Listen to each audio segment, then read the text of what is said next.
Welcome to this very special edition of the KJ Masterclass Live, the show which ensures that you profit from your time spent here with experts, either through their industry insights, information, or simply learning from them. And today we have Naeemah Elias. She's an agent of transformation and a speaker, and her goal is to guide outsiders with tools that insiders use to grow in corporate spaces. Welcome to the show, Naima. Thank you, Ajay. I'm excited to be here. Welcome. Welcome to the show. Welcome to India in this online form, Naima. And I'm sure not just in India, but a lot of people across the globe will benefit from what we are going to talk right now. We'll be talking about how one can master corporate success strategies. And before we come to this, let's understand about your success, how you started as a professional actress to being a corporate director. Let's hear about it and learn from that journey itself. Absolutely. Thank you. So, a little bit about myself. I grew up in poverty on the south side of Chicago, and transitioning from being, being in that space to going to Harvard was a huge transition for me. And one of my first experiences of being an outsider, being someplace where I didn't have the foundational tools to understand how the world operated. And I had to learn really quickly. I had to learn from my peers who had grown up in wealth, who had grown up in much better educational systems and things like that. I left Harvard after I graduated and became a professional actress, as you mentioned. I had been acting since I was young, and so learning how to be a chameleon, learning how to kind of move from one space to another and figure out how to succeed and thrive in those spaces. After graduating, as I mentioned, I did theater. I traveled with the American Repertory Theater for a year and a half. And then I helped to build a local theater company here in Boston and spent some years doing that, had a great time. But I always had to have a day job. And my day jobs were usually being an executive assistant to a CEO or a founder for a startup. And so I got to spend a lot of time really close to people who were entrepreneurs, people who were leading corporations, leading people. And I learned a lot sitting outside of their offices or being in their offices, being in their meetings, and that kind of thing as an early professional. Once I decided to pivot from theater and focus more on building my career, I joined State Street Bank, which I think has a lot of presence in India and other places around the world. And at State Street, again, I started off as an executive assistant. And I started building my career there. And over the course of my time there, I was asked to do some public speaking training because of my background in the theater, helping my peers and the folks around me to learn how to be better speaking in front of audiences. And had a great time doing that. It was an amazing experience. And once I learned how to do it, various different folks in other teams would invite me in and ask me to coach their leadership. They would ask me to coach their junior employees, their salespeople, various different folks like that. And so I'm climbing the corporate ladder, learning how to build relationships, learning how to navigate the space with no real experience of my own, right? Like my parents were not in corporate. I didn't have relatives who gave me that knowledge and that understanding. And so now, having spent most of my career trying to figure out the secrets of how to navigate corporate, now I've taken those skills and I use those in my own practice, Elias Presence, and I coach people who identify as outsiders on how to think about being intentional about climbing the corporate ladder, how to understand the blockers that might stand in your way to being successful in corporate spaces and unblock them. And then what are some of the secrets that insiders use to be successful, and how can you utilize those secrets as well? Wonderful, wonderful, Naima. Thank you for that. Now, about this corporate ladder. So, I want to understand first, help us understand about this outsider and insider. Sure. How do does this word outsider is an outsider because you consider yourself one? If you start think, is it about a mindset or is it actually the case when you are into that setup? Is the corporate ladder, do you need special shoes for the corporate ladder, or barefoot people also have a chance in there? I love that. I love that. I think I'm going to write that down. So yes, I think everybody has a chance, and an outsider is both a mindset and a presence. So when I think about outsider, I think of a few different things. One, if your parents did not work in corporate spaces and you're the first person in your family to do this, then you are an outsider. You were not given the tools to climb the corporate ladder. So there you would identify as an outsider, regardless of how you look or what other people expect of you, right? Two, you might identify as an outsider because you feel imposter syndrome, right? You're in a role, you're in a team, you feel like I don't belong here, I don't know how to succeed here, I didn't earn this, I don't deserve it, that kind of thing. That's a mindset, right? You don't feel like you belong there, you don't feel like you've earned that right, and so you're identifying as an outsider. But you can also be an outsider just by default. And so that is, if I step into a team and I'm the only woman on that team, or I'm the only person of color on that team, then I'm representing women, I'm representing people of color. The folks in the room might all be a monolith, right? They all may look alike. They all may come from similar backgrounds, and their experience is similar, and mine is not. And so I'm an outsider because I'm coming into the room with a completely different perspective and experience. And it's harder for me to understand what they expect and how they operate because, again, I don't have the experience, and they don't perceive me as a person who fits in that space. But I Right, believe right, you asked if a person with no shoes can climb the corporate ladder, and I love, love, love that. I do believe that it's possible for anyone to learn how to climb the corporate ladder, and I think there's two parts to it. The first part is understanding what are the cultural blockers that are preventing me from being successful. right, So, an example that I would give of that: if you grow up a woman in the world, as a young girl, you learn pretty early that if you make a boy uncomfortable or if you're mean to a boy on the playground, he might punch you in the stomach. And then when you become a young woman, if you go to a bar and a man approaches you, if you don't respond to him or let him down in just the right way, he may become angry and he may antagonize you, right? So it's dangerous. And so you grow up as a woman in the world for most of your life being taught, don't make men uncomfortable. If you make men uncomfortable, bad things can happen to you. And so we learn how to navigate men in a way that's driven by the concept of safety. And then when you enter corporate spaces, most of the time, the people in charge are men. And so we're not asking questions when we should ask questions. We're not challenging and pushing back when we're supposed to challenge and push back.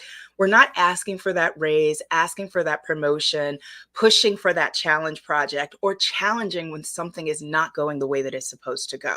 Because culturally, as women, we have been taught you don't challenge men and you don't make men uncomfortable. So this is a cultural blocker that we have and that we want to be aware of, and we want to start to understand how it impacts our ability to move forward in our career and how it stops us from pushing back when we should be pushing back. And then when we unpack that and we understand it, we're more likely to take the steps that we need to take to be able to move forward in our career. So that's the first part, is really unpacking those cultural blockers. And that was one example, right? Growing up a woman. right, Another may be growing up poor. Another may be growing up in an educational system that isn't, as complex and sufficient as those who maybe went to boarding schools and those sort of higher end schools. And there are a number of different things. There may be, race implications. There may be gender implications. There may be class implications. There are a lot of different things that, you grow up and you're taught a certain way of operating.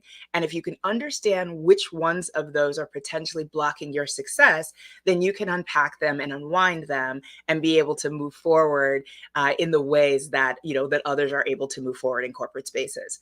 And then on the other side, once you've unpacked the cultural blockers, the other side of it is really starting to understand what are the tools that the right. insiders use Yes, to be successful. And so I'll give one example. One example is networking and relationship building. right. we think of networking as a bad thing, right? You think of the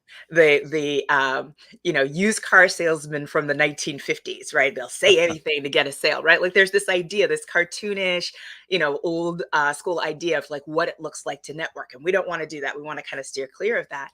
But understanding networking as relationship building and how to intentionally approach it, how to intentionally build relationships with people and figure out what is the value that you add. And it doesn't matter how junior you are on the ladder, it doesn't matter how entry level you are, you do have something to add, you have some value.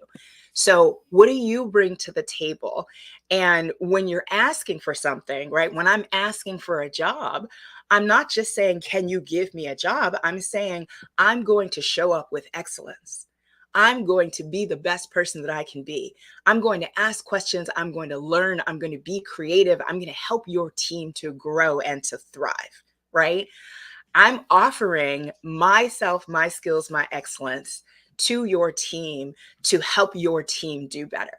And so when we think about, oh, well, I'm coming and I'm asking for something, I'm asking you to introduce me to someone, or I'm asking you to make a recommendation for me, I'm also giving something, right? Right. And so understanding that you are giving something, you are offering something, I think is a really powerful perspective because it makes you stand stronger in that room. So understanding how to network, how to build relationships, how to be intentional about expanding your mentor network, your advisor network, your potential sponsor network, right? Like who are all of the people who belong in your network? Making sure that you have people in your life who give you honest, critical feedback. I have a whole series of previous managers who are part of my network. And when I reach out and say, hey, I'm thinking about doing this, they'll say to me, okay, well, one of your shortcomings is this. You have always had a problem with X. And if you want to do this next thing, this is something that you need to work on to make sure that you will have the tools to be successful in this space.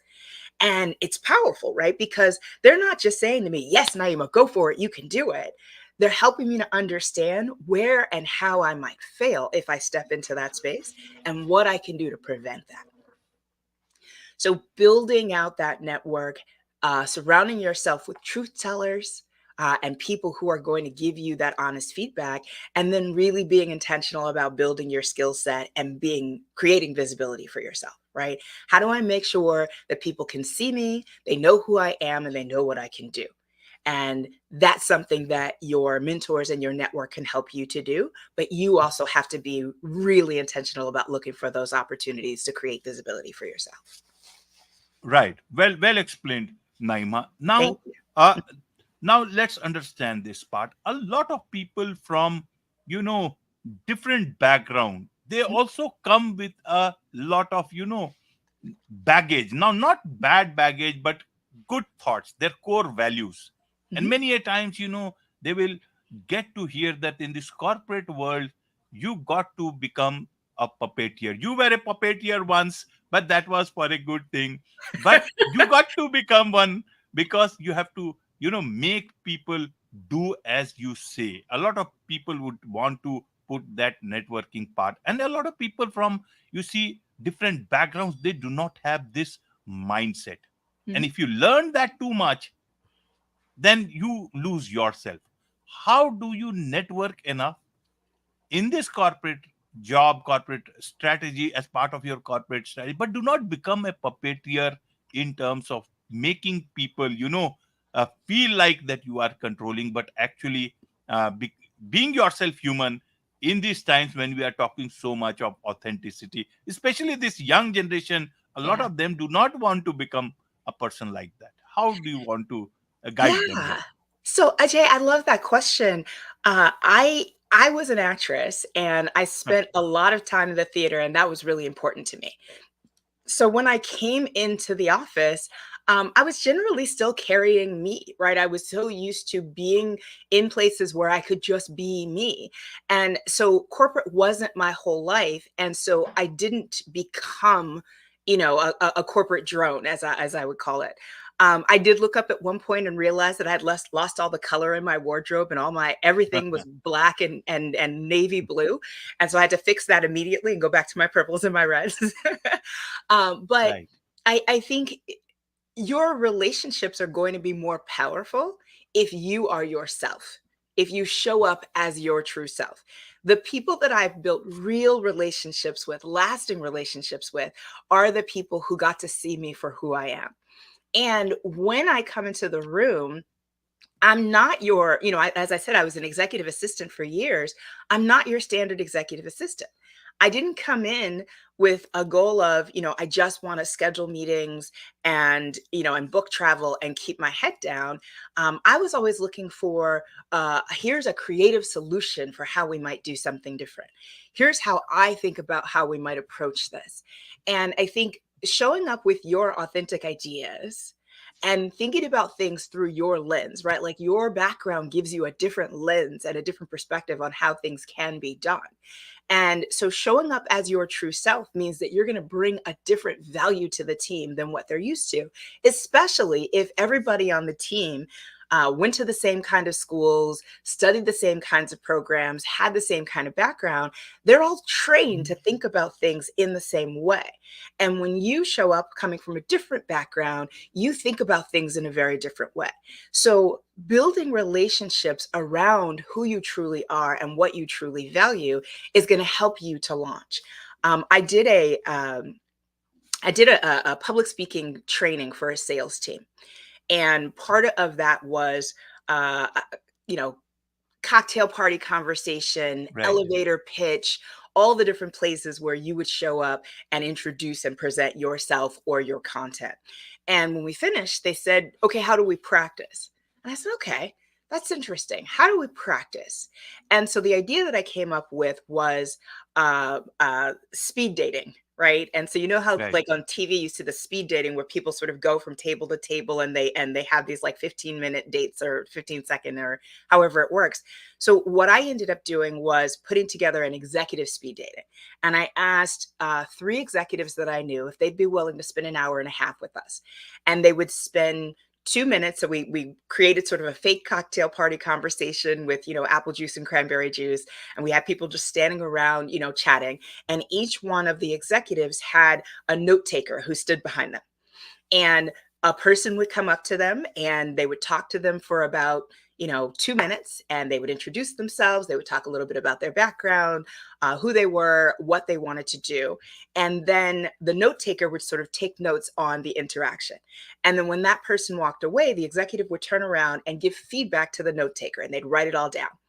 And then I'd ring a bell and the next person would move around to the executive. So each person got to speak to all three of the executives and got actual feedback on how they presented themselves. And one point of feedback that I got from one of the executives that I thought was really powerful was, when a person comes and introduces themselves to me, I'm not as interested in what team you're on and the work that you're doing today. I'm more interested in your passions and where you want to go. So, for example, if travel is a value for you, I want you to Right. tell me that you're passionate about travel. Why? Because when I get ready to open a new division in Mumbai, and I'm looking for somebody to come help the new leaders in Mumbai to build out our corporate teams, I know that you're interested in travel. And so I can send you on a 2-year assignment to partner with the leaders there to build out the new team. But if I don't know that travel is a value for you, then I'm going to pick somebody else to do it. So sharing that authentic value, the things about yourself that bring you passion, is going to help the leaders and the people that you're networking with to understand where they might be able to create really interesting opportunities for you. If you're networking in a false way, where you're just looking for what you can get out of it and you're trying to present a persona that you think that people want to see, then I think ultimately you fail because you're not getting what you want. You're giving them what you think they want. And there's nothing authentic about that. And people feel that, they see that, and they won't respond to it. Absolutely, absolutely. Now you talked about blockers and all those problems for outsiders. What about the support system when people are facing problems within the corporate structure? Where is it that they can go? Who is it that they can go to within the system, outside the system? Tell us a bit about that so that people who face this do not find themselves alone. So that's a great question.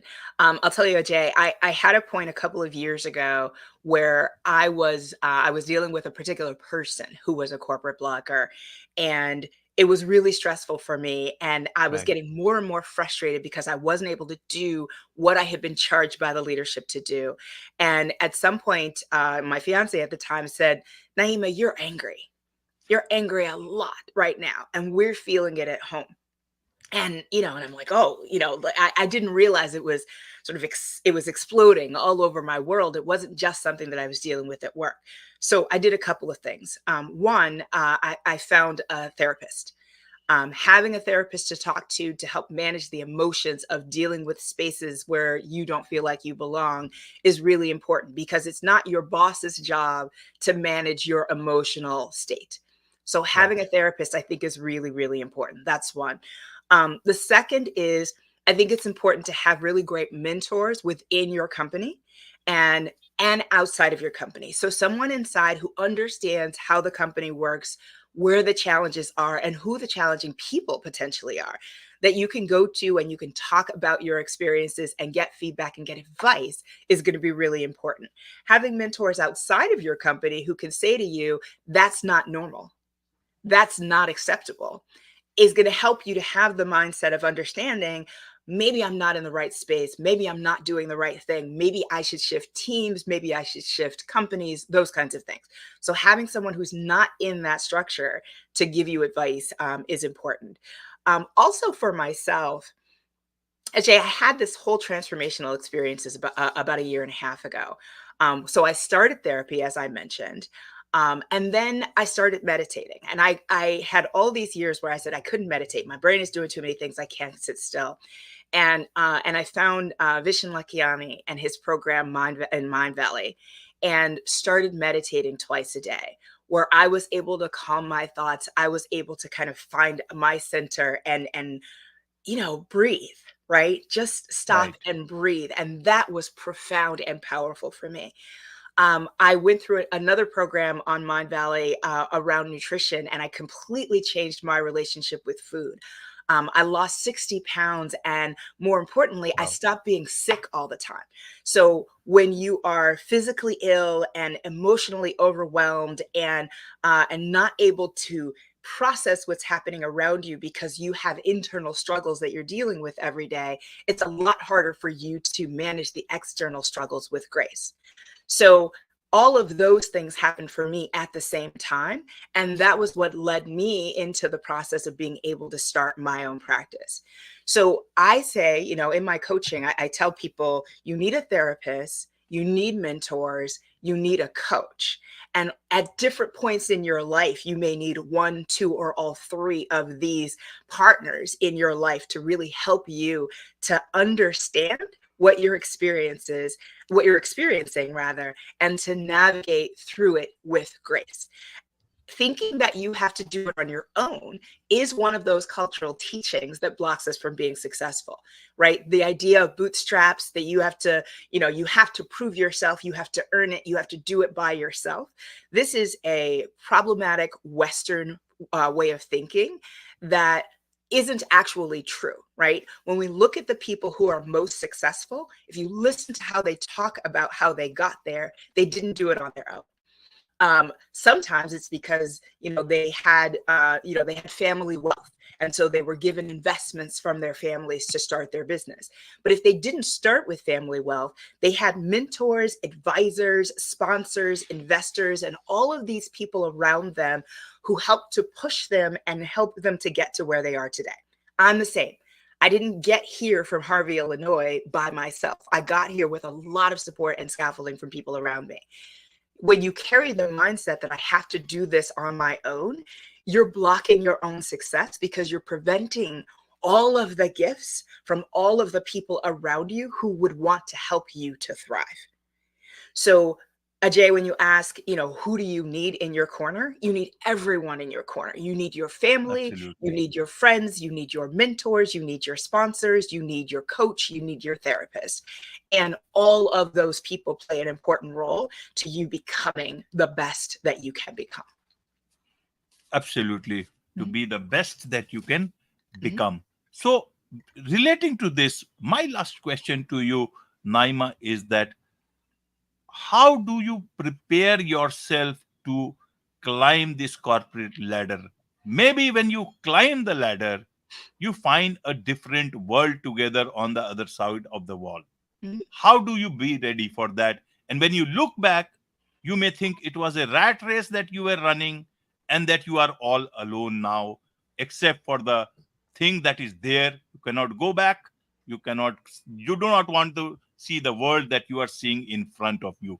How Mm. should one define their corporate ladder success? How should they uh, understand about all these things, expectations, before they set themselves on the first step of this corporate success? You cannot. You should not. If you decide as a 17-year-old who you're going to be and exactly what you're going to do 30 years from now, then you are limiting your possibility for your future because you have no idea what's on the other side. You can't know. We didn't know at 17 what was possible for us. You have to be open to the possibilities that the world has to offer. You have to try things and play and explore because that's what life is here for.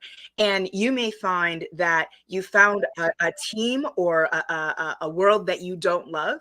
And maybe it's that you want to try a different company. Maybe it's that you need to find a different manager or a different leader to inspire you. Maybe it's that you need to find a different industry. But being open to transforming and to moving and to playing and taking chances, it's what's going to give your life richness and meaning. And for me, I spent 13 years working at State Street. I had an extraordinary career there, and I was able to transform things. I was able to come up with ideas and throw things out there and do really cool things.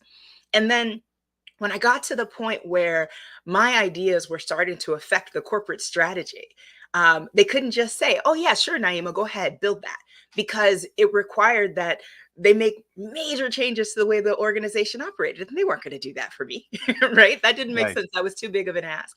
And so when I reached the point where my ideas were too big for the space that I was in, it made sense for me to take advantage of the opportunity to transition out of that space and create my own. And so the work that I am passionate about and that I really want to do, I got to practice, I got to incubate, I got to really play with pilot programs and lots of different teams and lots of different types of populations. And now I can take that experience and run my own practice.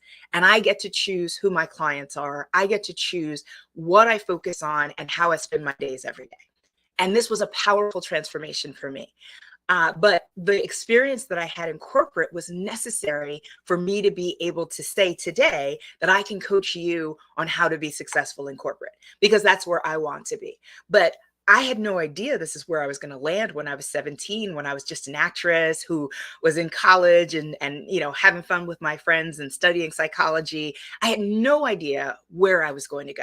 I've had multiple different careers. I worked on acquisitions. I worked on compliance. I did business continuity. I did all these things that I had never thought about. I never knew about when I was 17.